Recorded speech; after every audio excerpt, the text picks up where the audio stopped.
Hello mga ka-summer, kumusta po? Naku, hindi na talaga mapigil ang masayang pag-iibigan ni Lara at Calix. Muli, samahan niyo ako sa panibago nating episode. Hindi ko na patatagalin pa. Simulan na natin.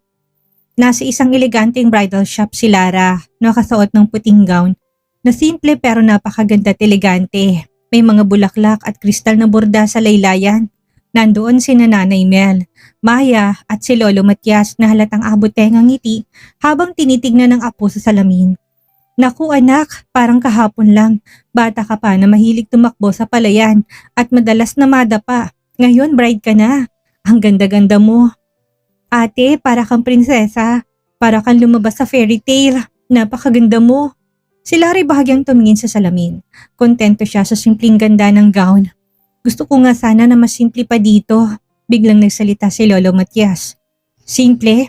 Aba apo, hindi pwede. Ikaw ang magiging pinakamagandang ikakasal sa buong bayan. Ilagay natin ang diamond sa laylayan. Tapos emerald sa veil. Dapat kumikinang ang damit mo mula altar hanggang sa reception. Nagtawanan si Maya at Nanay Mel pero siya ay napailing, bahagyang nahihiya. Lolo, baka magmukha na ako niyang Christmas tree. Tama si Lara. Hindi nasusukat sa dami ng brilyante ang kasal. Ang mahalaga, maramdaman ng mga taong pagmamahalan nila ni Calix. Nahiyang sabi ni Nanay Mel. Pero ate, pwede rin namang konting tinang, hindi ba? Iba na rin ang mundong ginagalawan mo. Napangiti siya at lumapit kay Lolo Matias. Hinawakan ng kamay nito. Lolo, pangako po, kahit na walang diamonds ang gown ko, magiging pinakamasayang kasal pa rin ang pag-iisang dibdib namin ni Calix. Dahil nandyan po kayo, kumpleto tayo, sapat na po yun. Natahimik si Lolo Matias, bago bumuntong hininga at bahagyang tumango. Apo, salamat sa pagpapaalala. Ang mahalaga nga pala sa lahat ay ang puso. Nakatayo si Calix sa harap ng salamin, suot ang isang classic black suit na may simpleng kurbada at eleganteng gupit. Hawak ni Don Ricardo ang kanyang baba, seryoso habang sinusuri ang forma ng anak. Katabi naman niya si Tatay Sandro, nakaupo pero may komento rin. Ito ang bagay sa iyo anak, classic black suit, timeless, authoritative, elegante. Yan ang kasuotang akma sa isang CEO at groom ng isang engrading kasal. Opinion lang, mas maganda kung royal white suit, malinis, makinis at makabibigay ng kakaibang aura. Tignan mo, parang nakikipag-business meeting lang si Calix. Napakamot siya ng ulo, halatang naiipit sa dalawang matanda. Pareho namang maganda. Lahat po ng suggestion niyo mahalaga sa akin. Black is power, Sandro. Kapag nakita niya si Lara sa altar, para siyang hari. Kung white naman, parang prinsipe. At sigurado kung gugustuhin ni Lara mukhang prinsipe. Napatawa si Calix nang marinig yon habang napapailing si Don Ricardo. Alam niyo po, may punto kayong dalawa, kaya susukatin kong pareho. Lumabas ang staff at inalok si Calix ng royal white suit nang maisot niya ito na panganga si Tatay Sandro. O diba, bagay na bagay sa'yo. Pero hindi nagpatalo si Don Ricardo, tumikim at ngumiti ng pilit. Gwapo talaga si Calix, kahit na anong suot. Akong ama niyan eh. Pero sa tingin ko, masyadong modern. I still say black shows more strength. Susuot kong pareho sa kasal, bastang mahalaga, makikita ni Lara na masaya ko at siyang dahilan. Sandaling natahimik sina Don Ricardo at Tatay Sandro. Pareho ring napangiti. Doon nila naramdaman na unti-unti nang nagiging isa ang dalawang pamilya. Magkahawak kamay na pumasok sina Calix at Lara sa isang mamahaling jewelry shop. Kasama si Katie na abot-abot ang tuwa. Nakaharap sila ngayon sa isang glass display na puno ng iba't ibang wedding rings. May classic gold, diamond studded, platinum at mga kakaibang disenyo. Sir, ma'am, ito po yung ilan sa mga pinakamaganda naming koleksyon. Pwede niyo subukan at pumili na akmang simbolo ng inyong pagmamahalan. Anang staff. Si Larry humawak sa isang simpleng diamond band. Pinasadahan ito ng tingin. Ang ganda, pero parang masyadong magarbo. Piliin mo kahit na anong gusto mo. Kung gusto mong bilhin natin ang buong shop. Napangiti siya, halatang kinilig. Samantalang si Katie, paikot-ikot sa display, sobrang excited. Bigla tong sumigaw. Mommy! Daddy! Itong gusto ko para sa inyo! Tinuro nitong isang napaka-unique na ring. Hindi tipikal na singsing kung hindi may maliit na ukit na hugis puso at bituin na magkadugtong. May diamond sa gitna. Anak, ipakita mo kay mommy kung magugustuhan niya. Dapat may start heart para maganda. Napatawa pati ang staff. Yumuko siya tinilikan ang noo ni Katie. Aba, may taste palang anak ko. Totoo nga, hindi lang to maganda, may kahulugan, heart at star, puso't pangarap. Parang tayo, Calix. Natigilan si Calix. Napangiti at kinuhang ring mula sa display. Sinuot niya na muna sa daliri ni Lara.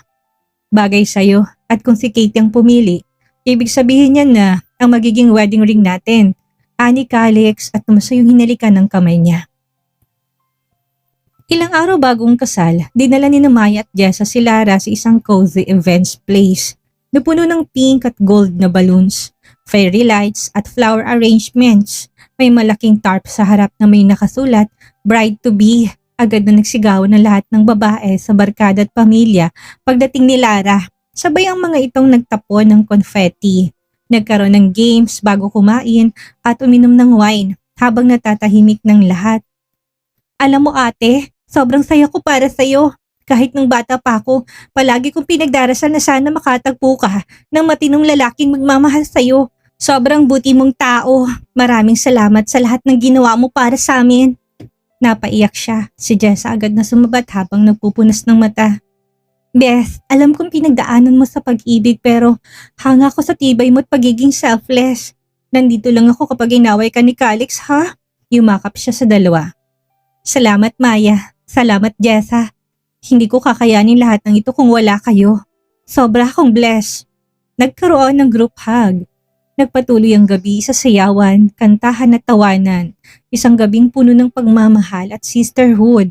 Bagong big day, isang gabi bagong kasal, dinala nila Luther at Santiago. Si Calix isang pribadong resto bar. Kasamang iba pang malapit na kaibigan. May simpleng dekorasyon, banner na nagsasabing groom to be.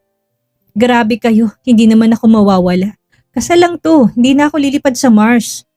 Naiiling na sabi ni Calix. Hoy, iba to. Kailangan may konting ritual bago ka tuluyang mailagay sa hawla. Don't worry, coolsome lahat. Walang kalokohan. Tahimik lang si Santiago sa gilid. May hawak na baso ng alak. Si Luther agad ang bumabangka sa biruan. Santi, dapat ikaw mag-toast para kay Calix. Napakamot sa batok si Santiago, halatang naiilang. Cheers to your happiness that broke my heart. But seriously, I want you and Lara to be happy. Ani Santiago at itinaas ang kupita. Salamat Santi. Cheers to our brotherhood. Nag-toast at uminom ng wine ng 10 mga kalalakihan na pawang mga matagumpay na negosyante sa bansa. Biglang dumating ang banda at kumanta ng paboritong awit ni Calix. Sabay sabit ni Luther na isang crown sa ulo nito na may nakasulat, King of the Night. Luther, seryoso ba to? Mukha akong tanga. Ay para maalala mo minsan kang naging hari bago maging alipin ni Lara at ng mga anak mo. Ani Luther na panay ang kuha ng video. Tawanan ng lahat kahit si Santiago hindi na napigilan ang mapangiti. Nang medyo humupay ng tawanan, lumapit si Santiago kay Calix. Siguraduhin mong alagaan mo si Lara at si Katie.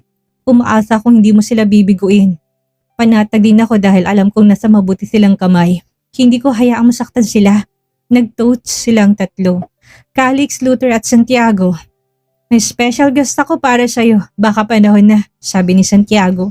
Napalingon si Calix. Nalaki ang kanyang mga mata nang makita si Casper, ang kanyang stepbrother na nakagawa ng kasalanan matagal ng panahon at naging dahilan ng hiwalayan nila. Casper, lumapit to, halatang alangan at may bigat ang dibdib. Umalis mo ng ibang boys at hiniyaang magkausap ang magkapatid. Calix, alam ko hindi naging magandang simula natin. May mga sinabi at ginawa kong hindi dapat. Dala ng selos, dala ng pride. Pero nandito ako ngayon kasi ayokong dalahin pa ang galit bago ka ikasal. Gusto kong makipagbati. Magkapatid tayo. Hindi ko naman pinipilit na mapatawad mo ko kagad. Gusto ko lang humingi ng tawad. Matagal kong hinintay ang pagkakataong marinig yan. Hindi madali Casper pero handa akong kalimutan ng nakaraan. Magkapatid tayo. At yun ang mas mahalaga. Nag-aabot sila ng kamay pero sa huli nagyakapan sila na parang nawala ang puwang sa kanilang dalawa. Nakangiti si Santiago tumapik sa balikat ni Luther. Ito ang tunay na bachelor's party. Hindi alak, hindi babae, kundi reconciliation, sabi ni Luther. Kung ganyan ang party, mag-resign ka ng event organizer. Wala bang babae? Ani Santiago. Nagtawanan silang lahat at doon nagsimulang mas masayang gabi. Kompletong magkapatid, magkakasama para sa bagong yugto ng buhay ni Calix. Makulay ang paligid ng simbahan, nakapilang mga bulaklak na puti at rosa sa gilid ng aisle, may mga kandilang nakasindi at marahang pumapainlan lang ang isang wedding song. Puno ng tao ang simbahan, mula sa pamilya hanggang mga kaibigan at empleyado ng Mega White Corporation. Isang puting limousine ang huminto sa harap ng simbahan. Bumaba si Lara, suot ang eleganting gown, kinakabahan siya ngunit masaya. Kasama niya sina Nanay Mel at Maya na nakahawak sa gown at nandun din si Lolo Matias at Don Ricardo. Parehong nakangiti habang pinagmamasdan siya. Anak, napakaganda mo. Para kang beauty queen, maluhaluhang sabi ni Nanay Mel. Naku, siguradong mahihimatay si Kuya Calix kapag nakita ka, palatak ni Maya. Napatawa siya kahit na nangingilid ang luha. Sa loob ng simbahan, nakatayo si Calix sa unahan, suot ang piniling classic na black suit. Simple, ngunit elegante. Katabi niya si Luther bilang groomsman. Kita sa mukha ni Calix ang kaba at pananabik habang hinihintay siya. Nang tumunog ang wedding march, tumayo ang lahat. Bumukas ang malaking pinto ng simbahan at doon nakatayo si Lara. Napahawak sa dibdib si Calix, parang huminto ang oras. Nagniningning ang mga mata nito at bahagyang ngumiti na may halong luha. Dahan-dahang naglakad siya sa aisle, hawak ang kamay ni Tatay Sandro upang ihatid siya sa altar. Si Katie naman ay flower girl, masayang nagtatapon ng petals habang nakangiti. Wala na akong ibang hiling kundi ang makita kang masaya anak, pabulong na sabi ng ama habang naglalakad. Salamat po tay. Paglapit sa altar, binigay siya ni Tatay Sandro kay Calix. Napakaganda mo, Lara. Parang panaginip. Bulong nito. Calix, napakagwapo mo. Hindi ako makapaniwalang makakarating tayo dito. Ani ang nangingilid ng luha. Nagkatitigan silang dalawa, sabay hawak ng kamay at nagsimulang seremonya ng kasal. Tahimik ang buong simbahan. Tanging tinig ng paring maririnig habang inihahandang pagpalit ng personal vows ng bagong kasal. Ngayon, bibigyan natin ng pagkakataon sina Calix at Lara na magsalita ng kanilang sariling panata ng pag-ibig. Anang pari, tumingin si Calix sa kanya na puno ng pagmamahal. Lara, maraming taon nang lumipas. Marami tayong pinagdaanan, may masaya at may malungkot. Pero sa kabila ng lahat, palagi kang nandyan. Naging sandalan kita, naging tahan at naging pag-asa. Mahal na mahal kita. Hindi lang dahil sa kung sino ka, kundi dahil sa kung sino ako kapag kasama kita. Mas matapang, mas buo at mas handang lumaban para sa pagmamahal. Lara, pinapangako ko, hindi kita iiwan, hindi kita bibitawan. Ikaw at ikaw lang ang mamahalin sa lahat ng bukas ng buhay ko. Hindi niya na napigilan ang luhang pumatak mula sa kanyang mata. Samantalang si Santiago naman ay tahimik lang na nakatingin, halatang may halong lungkot at saya. Ngunit buo na ang loob na ipaubayang lahat. Si Jessa naman ay pasimpleng nagabot ng panyo sa amo sabay bulong. Boss, huwag ka pong iiyak ha. Baka masirang image mo. Tinignan ni Santiago si Jessa ng matalin. Boss, huwag kang sisigaw na itigil ang kasal ha. Umusok ang bunbunan ni Santiago sa assistant. Emotional na magsalita si Lara. Lumapit siya ng konti kay Calix. Halos manginig ang boses niya. Calix, pinapangako ko, hindi lang kita mamahalin sa mga araw na masaya, kundi higit sa lahat, sa mga araw na mahirap at masakit. Hindi kita iiwan sa gitna ng unos sapagkat ikaw ang dahilan kung bakit ko kakayanin ang lahat. Mahal na mahal kita, Calix. Ikaw ang una kong iniisip sa umaga at ikaw ang huling pinagdarasal ko bago matulog. At ngayon, sa harap ng Diyos at ng lahat ng mahal natin, pinapangako ko habang buhay kitang mamahalin. Niyakap ni Nanay Mel si Maya habang tahimik na umiiyak, parehong puno ng tuwa para kay Lara. Sina Lolo Matias at Don Ricardo ay nakangiti, kapwa nakaramdam ng katahimikan at pagkakabuo ng pamilya. Sa harap ng Diyos, ng inyong mga pamilya at mga saksi, dinideklara ko kayong opisyal na mag-asawa. Pwede mo nang halikan ng iyong asawa. Anang pari. Nagyakap at naghalikan sina Lara at Calix. Mahaba, puno ng pagmamahal at pangakong walang hanggan. Isang malakas na palakpakan ng lahat. May mga nag-cheer at lumipad ang mga petals mula sa itaas. Maganda at eleganteng dekorasyon ang bumabalot sa event hall. Puting kortina, chandeliers na kumikislap at mga bulaklak na puting rosas at tulips na pumapalibot sa paligid. Sa gitna, masayang nag-uusap at nagkakainan ng mga bisita. Ang bawat sulok ay puno ng tawanan, iyakapan at pagbati para sa bagong kasal. Habang nakaupo sina Lara at Calix sa kanilang presidential table, nagpasalamat sila sa lahat ng dumalo. Laking gulat ni Calix nang may lumapit na waiter na may tray ng wine ng glasses. Medyo pamilyar ang tinig nito. Wait, Luther? Tinanggal ng waiter ang sombrero at mask. Tumawa si Luther. May pilyong ngiti. Surprise! Pasensya na bro, wala ako sa simbahan kanina. Dahil muntik na akong maabutan ng mga media reporters. Ayaw ko makasira ng moment nyo. Kaya heto, para makasama ako sa kasal mo, ako na lang ang waiter ng sarili kong venue. Napailing si Calix pero natawa rin. Hindi ka talaga nagbabago, lagi kang may palabas. Aba, at least useful ako. Libreng serbisyo, ito ng regalo ko sa kasal ninyo ha. Natawa rin si Lara sabay abot ng baso ng juice mula sa tray ni Luther. Salamat Luther, kahit hindi ka nakarating sa simbahan, ramdam kong effort mo. Habang abalang lahat sa programa, dumaan si Luther dala-dalang tray ng wine glasses. Sa pagmamadali na bangga niya si Maya. Oops, sorry. Ikaw? Sabay nilang sabi ng matanda ng isa't isa. Nabasa ang damit ni Maya. Hindi siya pinalampas ng babaeng dragon. Nakapamewang at taas kilay itong nakatingin sa kanya. Malamang ay empleyado to ng Mega Wide. Isusumbong kita sa manager ng hotel. Tamad at mapanlamang sa trabaho, hindi pa marunong magdala ng tray. Bago ka pa maka-aksidente ng iba. Sinamantala niyang paglingalingan ng babae upang makalayo. May flight pa siyang hahabulin. Nagdimang ilaw at unti-unting tumugtog ang sangsikat na love song. Tinawag ng MC ang bagong kasal para sa kanilang first dance. Tumayo si Calix, inabot ang kamay ni Lara at marahang inalalayan ito sa gitna ng dance floor. Lahat ng mata nakatingin sa kanila. Si Calix nakatitig kay Lara na parang siya na ang pinakamagandang babae sa mundo.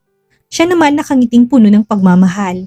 Nakapikit paminsan-minsan habang nakasandal sa dibdib ni Calix. Sa wakas, asawa na kita, bulong ni Calix habang sumasayaw. At ikaw naman, hindi na makakatakas sa akin kahit na anong mangyari. Nagpalakpakan ng mga bisita sa ganda ng eksena. Ngunit ilang segundo lang ang lumipas, biglang sumingit si Katie sa gitna. Nakataas ang dalawang kamay. Wait! Ako naman! Sasayaw din ako! Excited na sabi nito. Tawanan ng lahat ng bisita. Kinuha nitong kamay ni Lara at humawak din kay Calix. At ngayon ay naging tatlo ang nagsasayaw sa gitna ng dance floor. Napatigil si Calix. Naluha ng bahagya at mas lalo niyang niyakap ang anak habang sila'y umiikot sa dance floor.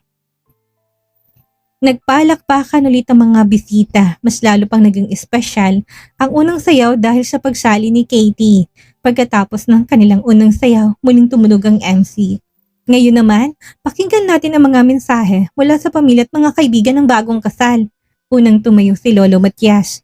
Hawak ang wine glass, mabagal ngunit matatag ang kanyang tinig. Sa lahat ng pinagdaanan natin, hindi ko inakalang makikita ko ang araw nito. Calix apo, pinagmamalaki kita. At ikaw Lara, salamat sa pagmamahal sa apo ko at sa pamilya namin. Ngayon alam kong hindi masasayang ang pangalan at ang kinabukasan ng ating pamilya. Cheers! Tumayo rin si Don Ricardo, medyo emotional. Matagal akong nawala sa buhay mo anak, pero ngayon nandito na ako. Nangangako ko na susuportahan kong pamilya niyong sa lahat ng paraan. Lara, anak na rin kita. At Katie, apo, handa akong maging lolo na karamay mo habang lumalaki ka. Palakpakan at tahimik na pagluha ng ilan sa bisita. Sumunod naman si Tatay Sandro, medyo kinakabahan pero diretsong mga salita. Hindi ko akalain na mapupuntang anak ko sa ganito kagandang pamilya. Salamat sa pagtanggap. Calix, ingatan mong anak ko. Mahalin at talagaan mo sila. Sila ang tunay mong yaman. Nagpalakpakan ang lahat. Tumayo rin si Nanay Mel, hawak ang tissue habang umiiyak. Lara anak, napakasaya ko na kompleto ng pamilya mo. Salamat Calix dahil minahal mong anak ko at ang apo ko. Huwag kayong bibitaw ha. Ano man ang mangyari, piliin niyong isa't isa. Biglang sumilip si Jessa kay Santiago, tila ba inaabangan kung magbibigay ng mensahe ang boss. Subukan mong magsalita. Pipilipitin ko sa leeg mo tong panyang binigay mo kanina. Gigil na sabi ni Santiago. Biglang tumayo si Jessa upang magbigay din ng mensahe sa kaibigan. Alam ko, marami kayong pinagdaanan bago makarating dito. At bilang isang kaibigan, masayang masaya ako na makita kang may forever na. Hangad kong matiwasay niyong pagsasama. Naluluhang sabi ni Jessa.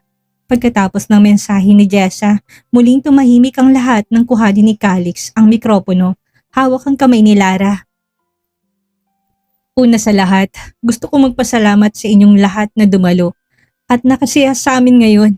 Napakaswerte namin ni Lara dahil nanditong pamilya namin at mga kaibigan. Isang hindi malilimutang pangyayari sa buhay namin ng araw na to. Napakasaya ko dahil kasama ko na ang babaeng pinangarap kong makapiling habang buhay. Tumitig to kay Lara, puno ng pag-ibig ang mga mata. Malakas ang palakpakan ng mga bisita. Inabot nito ang mic sa kanya. Gusto ko ring magpasalamat sa lahat sa mga magulang ko na nagmahal at gumabay sa akin. Kay Lolo Matias, kay Don Ricardo at sa lahat na nandito. Sa totoo lang, hindi ko inakalang makakarating ako sa puntong ito na may isang Calix na handang mahalin ako sa kabila ng mga pagsubok na pinagdaanan namin. Salamat sa inyong pagsama sa masayang araw na to.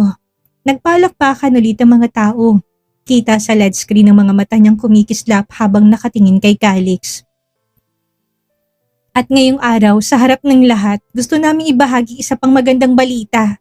Pagpapatuloy ni Lara. Sandaling tumahimik ang lahat. Curious kung anong sasabihin niya. Kinuha ni Calix ang kamay niya at nilagay sa tiyan nito. I-welcome po natin ang pagdating ng bagong miyembro ng aming pamilya.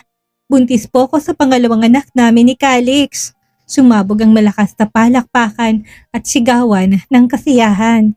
Si Katie na nakaupo sa harap, tumayo agad at sumigaw. Magiging ate na ako! Yay! Tumakbo si Katie papunta sa stage at niyakap sina Lara at Calix. Hindi na napigilan ng lahat na pumalakpak, magpa-picture at magsigawan ng kanilang pagbati. Emosyonal ang lahat habang nagyakapan sila Calix, Lara at Katie sa gitna ng stage. Ang musika'y nagiging mas masaya at lively. May mga fairy lights at confetti cannons na nakahanda. Sa gitna ng dance floor, muling naghawak kamay sina Calix at Lara para sa huling sayaw bilang bagong kasal. Mga kaibigan, oras na para sa last dance ng ating newlyweds. Bago sila magtungo sa kanilang honeymoon, bigyan natin sila ng masigabong palakpakan.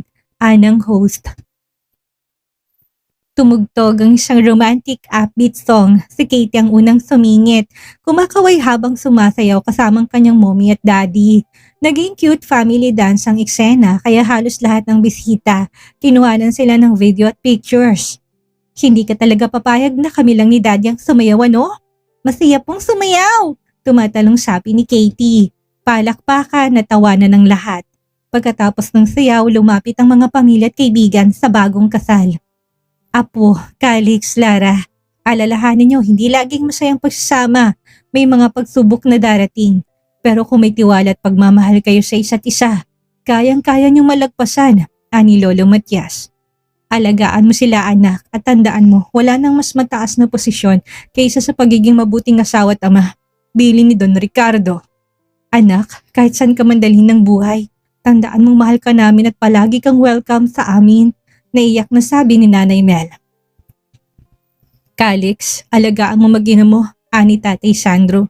Niyakap ni Calix si Tatay Sandro bilang tugon. Hindi matapos-tapos ang paalamanan sa pamilya at kaibigan. Nasa isang magandang beach resort sila bilang parte ng honeymoon. Puti ang mga buhangin, asul ang dagat at may hummock sa gilid ng villa. Magkahawak kamay sina Calix at Lara. Habang naglalakad sa dalampasigan, nakayapa katinahaplos ng alo ng kanilang mga paa. Finally, nasolo ko din ang magandang misis ko. Napakasaya ko, Lara. Ani Calix na inakbayan siya tinalikan sa pisngi. Ako din, isang bagong simula para sa pamilya natin. Hinila siya ni Calix sa ilalim ng palm trees. Kinabig siya at siniil ng matamis na halik. Ang dagat ay parang sumasabay sa musika ng kanilang pagmamahalan. Naupo sila sa isang banig na nakalatag sa buhangin. May maliit na lampara at basket ng pagkain sa tabi nila. Ang paligid ay tahimik, maliban sa hampas ng alon, nakasandal siya sa balikat ni Calix. Alam mo, dati pinangarap ko lang to yung wala tayong iniisip na problema at walang humahadlang. At natupad na nga, hanggang ngayon parang panaginip lang na ikinasal tayo ulit. Parang drama sa pelikula. Isang cold-hearted na CEO at isang magandang assistant. Ani ang natatawa. Kaya nga, pakiramdam ko ginayuma mo ko. Biruin mo, nabaliw ang kagaya ko sa'yo.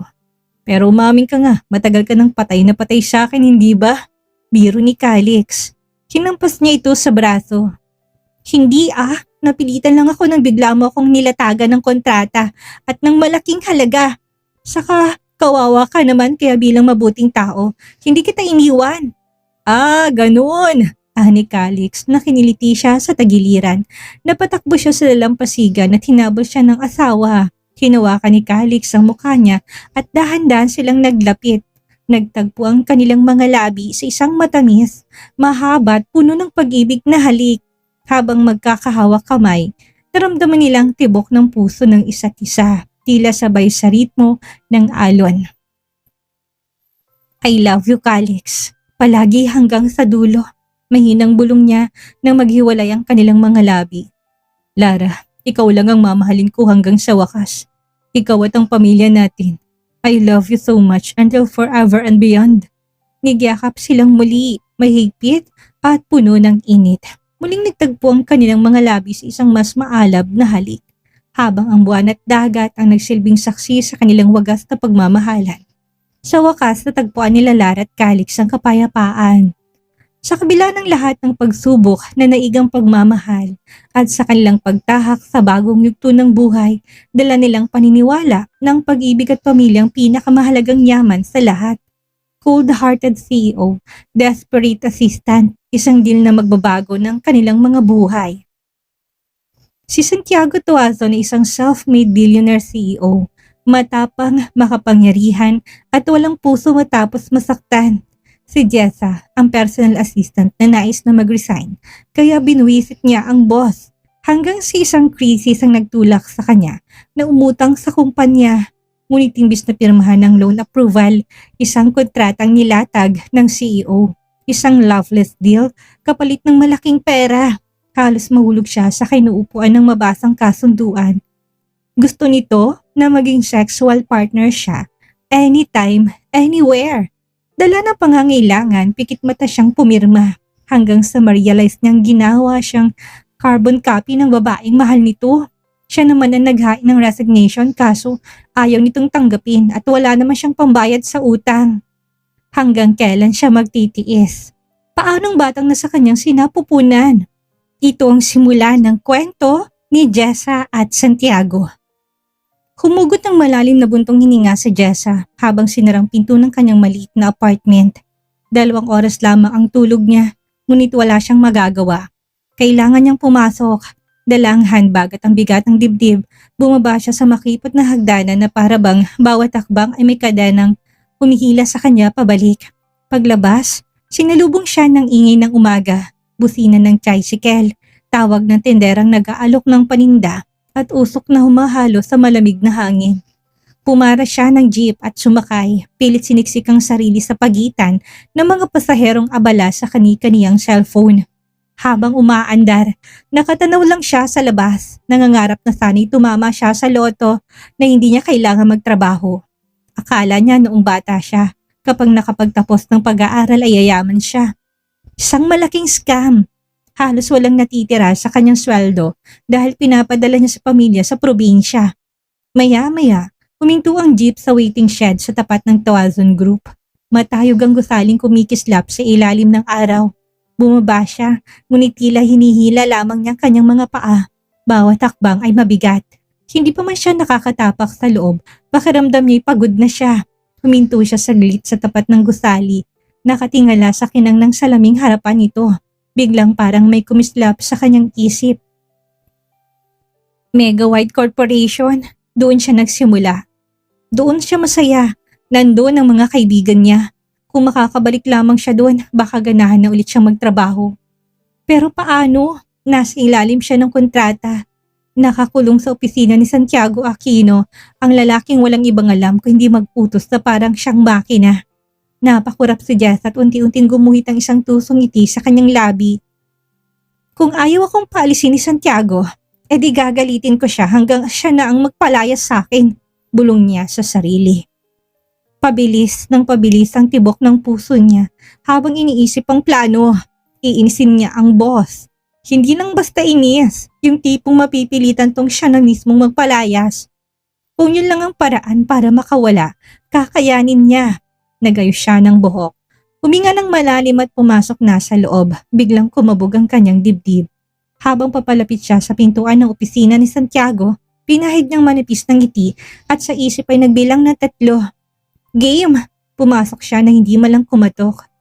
Good morning, boss! Aniya na parang cheerleader. Sabay lapag ng mga folder sa mesa ni Santiago ng mas malakas kaysa kinakailangan. Napatingala ang CEO mula sa binabasa nitong kontrata. Kumunot ang noo. Jessa, next time kumatok ka. Malamig nitong sabi, ngumiti lang siya. Nakasandal pa sa mesa. Sayang oras, boss. At saka, close naman tayo, hindi ba? Remember, BFF ko ang babaeng niligawan mo pero hindi ka sinagot. Aniyang tumawa pa. Suminghap si Santiago, halatang pinipigil ang inis. Give me the files. Turo nito sa mga folder. Ay, oo, nandyan na. Sagot ni Jessa sa kanya sinadya pang ayusin isa-isang mga papel. Dinudurog ang katahimikan ng silid sa inging ng kuluskus. Iniisa-isa ko talaga para sure. Kung gusto niyo babasahin ko na rin ng malakas, para banding na rin natin. Hindi mo niya itatanong, magaling ako sa reading. Best in oration po ako. Napatigil sa pagsulat si Santiago. Dahan-dahang tinaas ang tingin, malamig na parang yelo. Jessa, may babalang tono nito, ngunit lalo lang siyang umisi bago tumalikod. Mukhang effective naman ang pangiinis niya, ngunit nanginginig ang kanyang tuhod. Maya-maya tinawag siya nito sa intercom. Inihagi sa kanyang makapal na folder. Kung talagang gusto mong maging useful, gawin mo to. Nagtaas ng kilay si Jessa. Ano po to, boss? Mamili ka, malamig na sagot ni Santiago. Ng babaeng pwede kong makasama 3 times a week. Tuesday, Thursday at Saturday. Parang nabingi siya sa narinig. Napatitig siya kay Santiago. Halos mabitawan ng folder. Ha? Ano, boss? Hindi ko na alam ang taste mo sa babae tapos ako papipiliin mo. Use your judgment. You're my assistant. Do your job. Walang emosyon sa tinig nito, parang wala lang at bumalik sa ginagawa. Napilitan siyang buksan ng folder at doon siya napamula agad. Mga larawan ng iba't ibang babae, lahat magaganda, glamorosa, halatang sanay sa buhay ng karangyaan. Pawang mga modelo at artista pang iba. Sa tabi ng bawat profile nakasulat ang rate. 50,000, 80,000, 100,000 per night. Lalaki ang mga mata niya. Grabe! Isang gabi lang? Mas malaki pa sa isang buwan kong sweldo. Napabalong siya. Hindi na napigilan ng sarili, parang may kumislap na tukso sa loob niya. Parang gusto ko nalang humilata ng isang gabi kumita ng 50,000. Jessa, hindi ka papasa sa ganyang trabaho. Kaya huwag ka na mag-ilusyon. Anang boss na nadinig pala siya. Boss, hindi mo pala nakikita ang katawan ko. Mas maganda pa sa ibang nandito sa folder mo. At saka, virgin pa ako, no? Mas mahal ang sisingilin ko kung mag-a-apply ako dito. Virgin? Ikaw? 30 ka na hindi ba? Baka inaamag na yan. Anang boss. Muntik niya nang mamura ang boss. Boss, 27 pa lang po ako. Hirap niya. I lost my virginity when I was in high school. Tapos ikaw wala pang karanasan? Sa bagay, paano ka magkaka-boyfriend eh? Nakakabwisit ka. Boss, pwede po ba wag tayong mag-usap ng mga ganyang bagay? Akala ko ba close tayo? Kayo na lang namang pumamini ng babae. Maganda namang lahat. Hindi ko alam kung anong type ninyo. Baka masisi niyo pa ako. Do as I say. Ipili mo ko.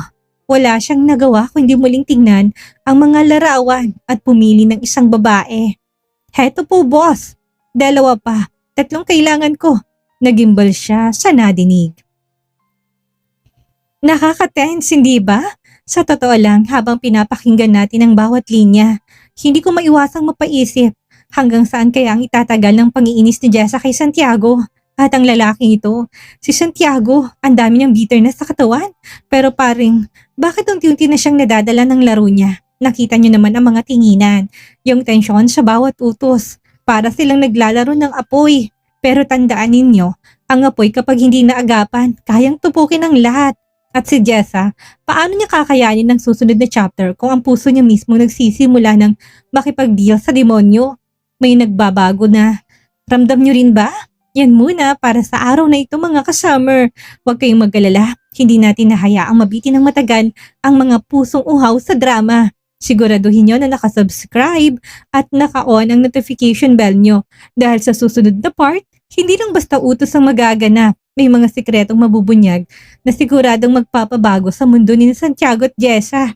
Akong inyong narrator, si Miss Maria. Hanggang sa muli at tandaan, minsan sa gitna ng galit, doon nagsisimulang pinakamabangis na pag-ibig. Paalam na muna't abangan ninyo ang susunod.